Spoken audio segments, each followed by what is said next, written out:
from 3 News Now and the Omaha World-Herald. This is Omaha Sunday Morning with Jennifer Griswold. This week on Omaha Sunday Morning, a groundbreaking ceremony with a special meaning. The legacy of fallen officer Carrie Orozco lives on through the youth in Omaha she cares so passionately about. The emotional event paying tribute to her and the mission behind the project. And from the Friday night lights of Texas football to Memorial Stadium, packed with close to 90,000 Husker fans. One of the Cornhuskers' top recruits is ready to suit up in the red and white, anxious to get on the field and help bring all the old glory of Nebraska football back to Lincoln. Women wearing headscarves in the sports world is relatively new. Noor Ahmed is one of the first collegiate golfers in NCAA history to compete wearing a hijab. Noor is walking her own path at UNL, choosing to wear the hijab despite the name-calling and glares. Omaha World-Herald visual journalist Sarah Hoffman on the woman standing proud for her faith and family. I played a lot of sports growing up. I was a gymnast and a soccer player, and I swam as well. And my dad played golf for fun. Wasn't a great player, but loved the sport. So his whole goal when we got introduced to sports was that one day we would play at the collegiate level and graduate without student loans by earning a scholarship.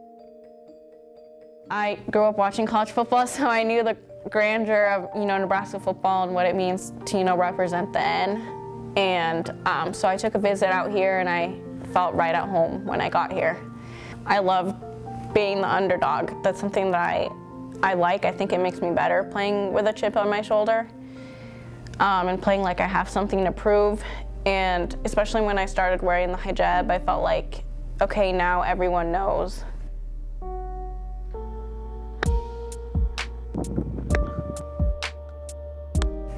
No other golfer, in my area played, that way. So I have to be a good representative of, my faith and, my family.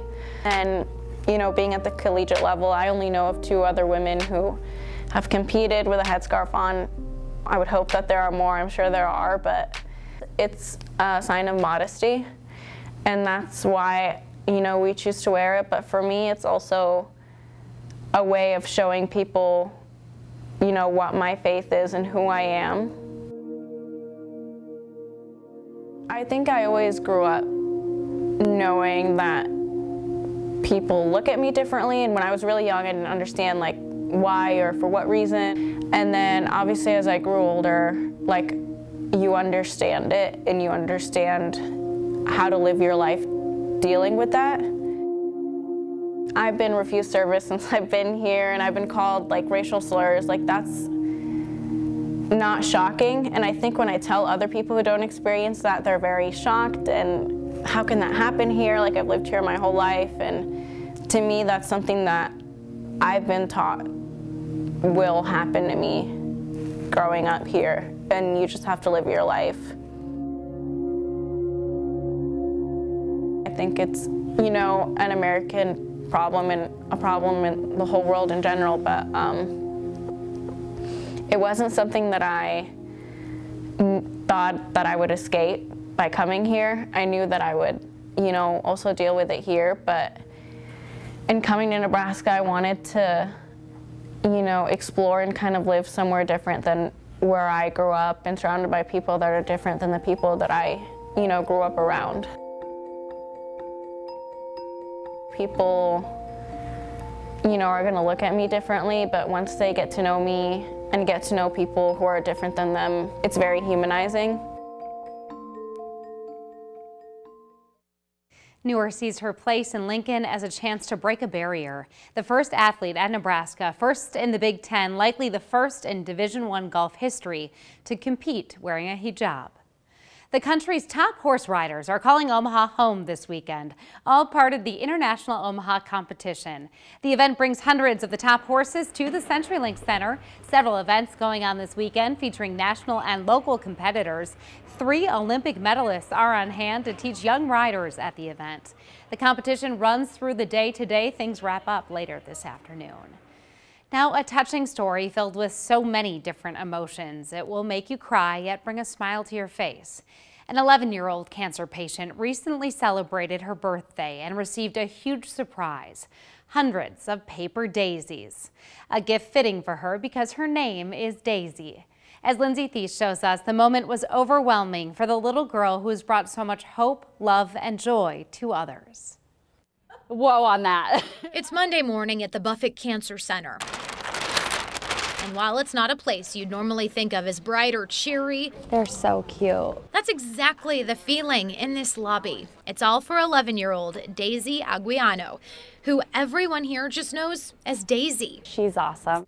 Daisy's fighting Ewing sarcoma. It's a rare cancer that she beat once at age 9. Giving up is bad. You hear me? Giving up is bad. That attitude, that positivity has inspired many. Thanks for being my hero.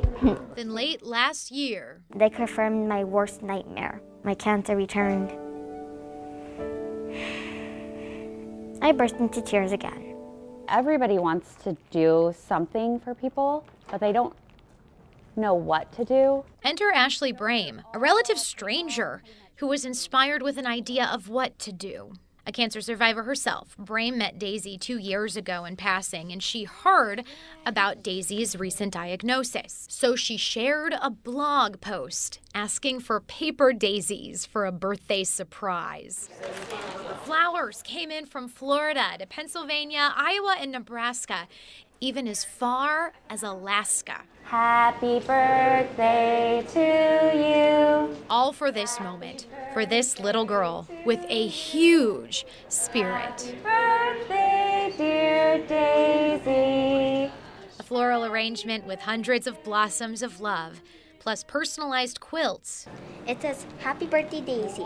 crafts and art supplies, letters, Hope you get to feeling better. and a birthday flower crown. Can I try it on? Yeah. Most of these were from people who have never met Daisy, some from others who have maybe met her once, Thank you. each sending a message for the girl who has motivated them. I met Daisy when I was in treatment here having a stem cell transplant. If you see a child doing this with a big smile on their face, you just figure, I can do it too. Just saying thank you so much. Flowers, a flower. And in true Daisy fashion, Is it your birthday? Here you go. Happy birthday. Thank you. the birthday festivities didn't stop there. Daisy wants to give you a daisy for her 11th birthday. Here you go. Thank you. Happy birthday. Thank you. The brave, bright patient paid it forward. Thank you.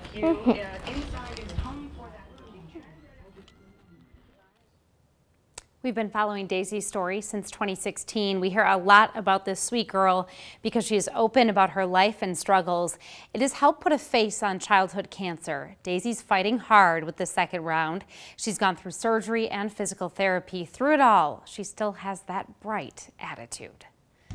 From Texas to Nebraska, Cam Jones says he wants to be a legend, and this fall he'll be wearing Husker red. When Omaha Sunday Morning continues, we take you to the halls of his high school. In his own words, his plans for himself, his team, and why the four-star recruit chose Nebraska when plenty of schools hope to sign him.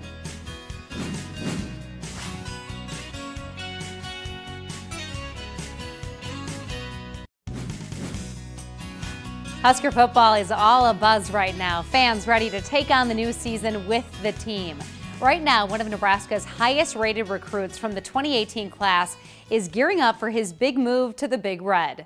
Omaha World-Herald visual journalist Brendan Sullivan on four-star safety Cam Jones and his drive and love for football. Nebraska fans take their college football. That's how we take our high school football out here. We bleed barbecue, country music, and football. So yeah, it's huge down here. It's a big thing. Normally when you get a kid who comes into a program who has, 20 Division I offers, four-star, all the hype, 10,000 Twitter followers and all this, it could be a struggle sometimes because those kids, sometimes get a little over themselves, heads a little swollen. But when he came in, it was, just a good fit. Cam Jones, Mansfield High School in Mansfield, Texas. I will be playing for Nebraska Cornhuskers next year. The natural ability that he has, you know, once he gets to Nebraska and really gets into a weight room, you know, the ceiling is just so high for him. Once I put that helmet on, I'm a totally different person, man. I got this attitude where I'm the baddest thing walking. I just want to be the best Cam Jones I can be. And if that's a Nebraska legend, then I'll take it. If it's a player that just was a starter but, you know, helped the team win a national championship in some shape or form, I'm all right with that. I just want to, I want the best for Nebraska, and I want the best for me and my teammates and my future teammates, even though I haven't even met everybody. I already love them because we're teammates, we're brothers. His stats speak for itself. You know, he probably averaged 15 tackles a game, at least 1 or 2, you know, ooh moments where you hear from the crowd, ooh, you know, one of those type hits. And the scary thing about Cam is Cam don't know how good he could be, you know. He hadn't even tapped into it yet, I don't think. So I think, you know, we look back a couple years from now, I'm going to be excited to see where he's at and, you know, what kind of name he's making for himself down there in Lincoln. When I walked into Memorial Stadium for the first time, I felt amazing.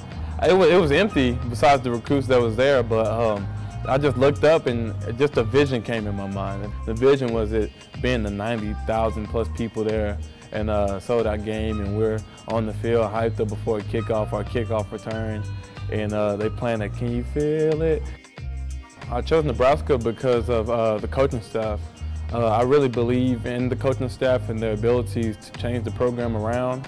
I'm a big fan of college football, and I know that once it was Nebraska. So I want to bring them back on top, and, you know, help be a part of that journey to bringing us back on top. And just the fan base is amazing, man. They make it feel like we're all family. I just love being under the lights when it comes to football, you know, because I feel like that's a place where I can be me without being judged and everything. And me under the helmet and me without the helmet are two different people. So I get to express the other side of me. I want to be a part of history. I want to be a legend in some shape or form, and I know we would do it. A lot of excitement for him. The Huskers have started spring practice, getting ready for the big spring game, and there's a lot of anticipation building for the new season. Tickets for the spring game sold out. The athletic department just released another 1,000 last week and will release them through a lottery system. The 2018 Red-White game is Saturday, April 21st. A North Omaha field where children play is getting a whole new look as it pays tribute to a fallen Omaha police officer. Top city officials, fellow officers, and relatives broke ground on a very special project earlier this week at Miller Park. In May 2015, Officer Carrie Orozco was shot and killed as she was trying to make an arrest. She spent much of her personal time volunteering with the PACE program. Many knew her as coach. Part of her legacy is the growth of that program. That's why the field at Miller Park, named in her honor, is getting a makeover. Reporter Megan Stewart with the emotional event and the mission.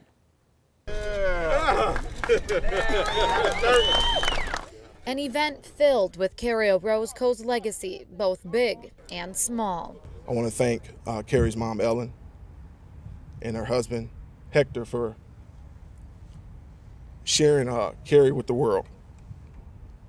She was a special woman, and we love her to death, and we miss her. She was a dedicated volunteer for youth baseball in the PACE program. Ground has now broken on renovations at the Carrie Orozco Memorial Ball Field in North Omaha. It will feature new turf, a new scoreboard, and LED lights. Members of the PACE program say they're honored to remember her each time they play. When you work as a team, there's a lot that can be accomplished. Angelica Temple and her son Israel started in the program right after Carrie's death, inspired by her commitment. I made a play where somebody hit it and then I got the ball and I ran to the base and then he was out. Moments like these to honor her. Friends, family, and those who knew Carrie best say there's no better way. She was a special person, and it's not too many people in the world that, especially in Omaha, that are not here today that can bring us all together today like this to celebrate. The first pitch on the newly remodeled field is expected this fall. A rustic farmhouse style is a popular decorating look these days, but what if those pieces also shared your family's past? We'll show you a couple that has incorporated heirlooms dating back generations in their everyday living spaces when Omaha Sunday Morning continues. A door made from a chicken coop, part of an old farm tree, now a mantle and shelves filled with heirlooms. The relics our ancestors leave behind can seem like puzzle pieces, bits of a larger story. But an Elkhorn couple has now turned their old family heirlooms into works of art, giving their family puzzle pieces a proper display. Omaha World-Herald visual journalist Matt Dixon takes us back in time. We just have lots of things incorporated down here that we really love from our families. For me, it's the chicken coop door is part our family and then part Billy's family. The wood that came from his uncle's house. And the walnut tree came from my mother's homesteaded farm. And they planted the walnut tree in early 1900s. So that became the mantle. That became the mantle and the wood shelves. On the Yeah. backside. So both our great-great-grandparents came from Norway, so they knew each other when they got to the U.S. That came from a barn in Boone County, close to where we both went to high school. The phone is part of my family heritage, and that was a phone between my grandpa's and our farm. And then just pictures of my dad and mules and harness. My grandpa made that harness, so that's all really special to us. I have always wanted to have a place to just have these things around me versus in a box in the storage. That's what's been such a treat, is to actually just look around and see them all the time. And they are beautiful pieces. Students in more than 1,500 classrooms throughout the country, including a few here locally, get to hang out with a pilot from Southwest Airlines every now and then. As 3 News Now morning anchor Emily Zink shows us, the Adopt a Pilot program is more than just doing experiments with students. When it gets to that wing, some of the air is going to speed up. Not every day like a pilot could come to your school and talk to your class. This is what the experiment's going to be. Every few months, Southwest pilot Captain Dennis Garrett takes time away from the sky. What you doing? To hang out with some 6th graders at Ashland Park Robbins Elementary School as part of Southwest's Adopt a Pilot program. You have to get going a certain speed to get off the ground again. Well, it was pretty interesting because I didn't really know the science behind how planes fly. Just close. Now what happens if I turn it? Captain Garrett says he tries to make his lessons as interactive as possible. That is pretty cool. What happened there? The pilot has quickly become a staple in the classroom. I like how he taught us how to track the miles. I like that because you always wonder how to track miles on something, and this just tells you how far the cities are. Not only has Garrett taught the students how to track his flights, he flew from Atlanta to Milwaukee. He's also inspired them to do what they love. The whole goal of the program is to stay in school, get good grades, and just don't lose sight of your dreams. It's been pretty cool because of my life I've been wanting to be a car designer, but now he's now my mind is changing to be a pilot. In his 15th year, Garrett says he'll continue to be adopted by classrooms for years to come. Why do you keep doing it? For that very reason, to inspire kids. Our In the Classroom series is part of our commitment to covering education in our communities. You can learn more about our In the Classroom series on our website, 3newsnow.com.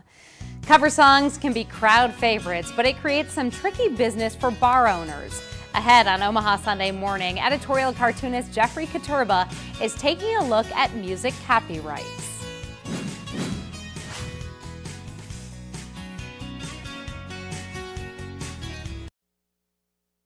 And finally, this Sunday, a look at what's happening this week in Omaha. On Tuesday, it's an American adventure at the Durham Museum.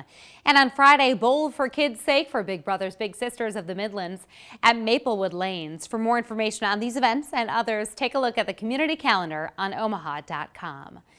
You know what copyrights are, but music copyrights may not be something you think about when listening to your favorite bar bands.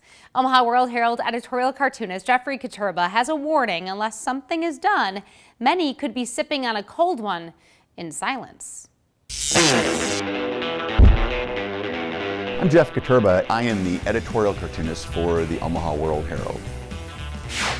As a cartoonist, I've had my work lifted more times than I can count. If I had $1 for every time some blogger posted one of my cartoons without permission, well, I'd have a lot more guitars than friends. And I have a lot of friends, according to Facebook. I'm also a songwriter and musician, so I was especially interested when the Nebraska legislature began debate over a bill that would temper down those music licensing people who collect money from establishments that feature live music. Having played in bars over the years, I've heard from many bar owners about how difficult some of those music licensing people can be. But again, I'm also all about protecting copyrights. When a song is played on the radio, a log is kept which makes it easy to track which songs are played and therefore how to distribute royalties. And with modern jukeboxes, it's pretty easy to track those too. But when you have a live band, that's where it gets more challenging. I mean, how can anyone keep track of which cover songs are played? My band, Prairie Cats, plays almost all original music. In fact, it's one of my songs you hear each week during these videos. Does that mean I have to pay myself a royalty? So I got to thinking, what if musicians began playing in, I don't know, soundproof booths? Or simply thought about which cover song they wanted to play? Could that be a solution to this royalty issue? Yeah, probably not. I mean, who wants to sit around listening to the sounds of silence?